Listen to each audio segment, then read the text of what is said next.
चलिए शुरुआत करें बड़ी खबर के साथ। उत्तर प्रदेश में एक बार फिर से बड़ी आतंकी साजिश का खुलासा हुआ है। यूपी एटीएस ने समय रहते कार्रवाई की और एक सक्रिय आतंकी मॉड्यूल का भंडाफोड़ किया है। जांच में सामने आया कि ये नेटवर्क पाकिस्तान की खुफिया एजेंसी आईएसआई से जुड़ा हुआ था, जिसका कोड नेम जन्नत रखा गया था। तो बड़ी खबर इस वक्त की आपको बता रहे हैं, यूपी एटीएस ने बहुत बड़ा खुलासा किया है। आतंकी साकिब से पूछताछ में खुलासा हुआ है, पाकिस्तानी हैंडलर अबू बकर से इसका कनेक्शन है। लोकल स्तर पर यह पूरा मॉड्यूल था। अबू बकर के मिशन का नाम जन्नत था और योगी ने जन्नत नहीं जानू भेजने की तैयारी इन आतंकियों के लिहाज से कर ली है। रेकी करने महाराष्ट्र तक साकिब गया था, अलग अलग जगहों की इसने रेकी की थी।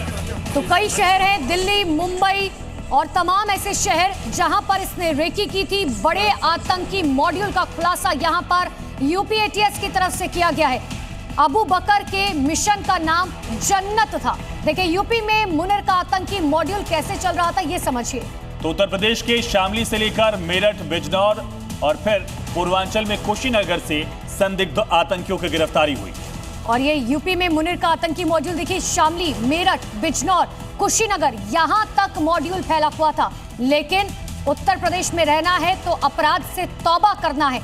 और यूपी में अबू बकर का जन्नत गैंग कैसे एक्टिव था, ये आपको बता रखे हैं। दरअसल अबू बकर इसका मास्टरमाइंड था, जो पाकिस्तानी हैंडलर है। अबू बकर ने मिशन का नाम दिया था जन्नत, और अबू बकर ने साकिब को मॉड्यूल की जिम्मेदारी दी थी, जिसको यूपी एटीएस ने गिरफ्तार किया। और पूरे मॉड्यूल को लेकर खुलासा हुआ कैसे देश को दहलाने की साजिश ये रच रहे थे। लेकिन इससे पहले कि साजिश को अंजाम दिया जाता, यूपी एटीएस ने पकड़ लिया और अब इनसे कड़ाई से पूछताछ की जा रही है। कौन कौन से लोग इनके साथ शामिल हैं। सीधा रुख करेंगे लखनऊ का। सहयोगी विशाल रघुवंशी हमारे साथ लाइव कनेक्ट है। विशाल, ये जन्नत मॉडल क्या था इस आतंकी साकिब का और अबू बकर का?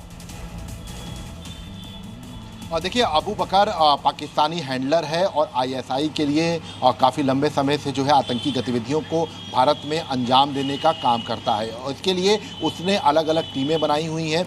ये जो जन्नत, ये जो टारगेट था, ये टारगेट ये था कि लखनऊ में जो आतंकी वारदात करनी थी, जो सिग्नल बॉक्स, जो रेलवे बॉक्स का जो चुराना था, उसके बाद जो रेलवे ट्रैक पर जो बड़ी साजिश को अंजाम देना था, विस्फोट करना था, इसका जन्नत नाम कोडवर्ड दिया गया था। और अबू बकर के ही इशारे पर जो शाकिब है वो इस पूरी घटना को अंजाम देता अपने साथियों के साथ, और उसके बाद वो महाराष्ट्र या कर्नाटक फरार हो जाता और इसके एवज में उसको बहुत ज़्यादा पैसा मिलना था। अबू बकर ने बाकायदा उससे इस बात का वादा किया था। इसके साथ साथ उसने, अबू बकर ने एक बी टीम भी अपनी बनाई हुई है और ये कहा जा सकता है कि आतंक का जो जाल है वो फैलाने के लिए उसने युवाओं को टारगेट किया था पैसों के लालच से, और उसने अपनी एक टीम बनाने की पूरी कोशिश की थी। हालांकि यूपी एटीएस ने उसके मंसूबों पर पूरी तरह से पानी फेर दिया। चारों की गिरफ्तारी ये भी जानकारी मिल रही है कि कई शहरों में गया था रेकी करने के लिए। कौन कौन से वो शहर शामिल थे जहां पर ये रेकी करने के लिए गया था? और जाहिर सी बात है, जब किसी शहर गया होगा तो किसी ना किसी से मुलाकात इसने की होगी।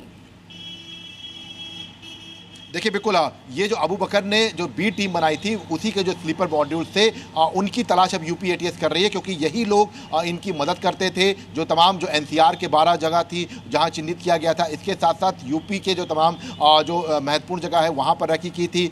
रक्षा जो सेंटर्स हैं वहां पर इससे जाके रैकी की थी, और वहां पर जाकर ये गूगल लोकेशन भेजता था, वहां पर वीडियो भेजता था और पंपलेट चिपकाने के ठीक है, बहुत शुक्रिया विशाल आपका तमाम जानकारी के लिए।